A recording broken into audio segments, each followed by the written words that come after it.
ഒരുപാട് മോശം അവസ്ഥയിൽ നിന്നുമാണ് ഇപ്പോഴത്തെ നിലയിലേക്കെങ്കിലും എത്തിയതെന്ന് എലിസബത്ത് ഉദയൻ മുമ്പ് പറഞ്ഞിരുന്നു.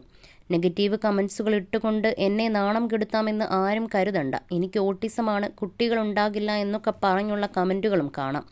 ഇതൊക്കെ ശാസ്ത്രീയമായി തെളിയിക്കപ്പെട്ടതാണോ? എന്നിട്ടാണോ നിങ്ങൾ അഭിപ്രായം പറയുന്നത്? എന്നെ നാണം കെടുത്താനായി പണം വാങ്ങിയാകും കമൻറ്റുകൾ ഇടുന്നത്. നിങ്ങൾ എന്തൊക്കെ ചെയ്താലും ഞാൻ ഇനിയും വീഡിയോസ് ഇടും. ഒരുപാട് നാണം കെട്ടു, ഇൻസൾട്ടഡ് ആയിട്ടും ആണ് ഇവിടം വരെ എത്തിയത്. തളർത്താൻ നോക്കണ്ട എന്നും എലിസബത്ത് പറയുന്നു. നെഗറ്റീവ് കമൻറ്റുകൾ ഒരുപാടുണ്ട്. പക്ഷേ നിങ്ങൾ എത്ര നെഗറ്റീവ് കമൻറ്റുകൾ ഇട്ടാലും, എന്നെ എത്രയൊക്കെ മോശം പറഞ്ഞാലും ഞാൻ ഇനിയും വീഡിയോസ് ഇടും. ഞാൻ അത്രയും മോശപ്പെട്ട അവസ്ഥയിൽ നിന്നും, ചതിക്കപ്പെട്ട അവസ്ഥയിൽ നിന്നും, വളരെ സങ്കടകരമായ അവസ്ഥയിൽ നിന്നൊക്കെ മുൻപിലേക്ക് വന്നുകൊണ്ടിരിക്കുകയാണ്. നാണം കെടുന്നതിൻ്റെ മാക്സിമം അവസ്ഥയിൽ നാണം കെട്ടിട്ടുണ്ട്. ഇഷ്ടപ്പെട്ട ആളുകളുടെ കയ്യിൽ നിന്നും നാണം കെട്ടു, ഇൻസൾട്ടഡായി. അങ്ങനെ കുറേ ബോഡി ഷെയ്മിങ്ങും വൃത്തികെട്ട ഒരുപാട് കാര്യങ്ങളും അനുഭവിച്ചിട്ടുണ്ട്. കുറേ ഫേക്ക് ഐഡികളിൽ നിന്നും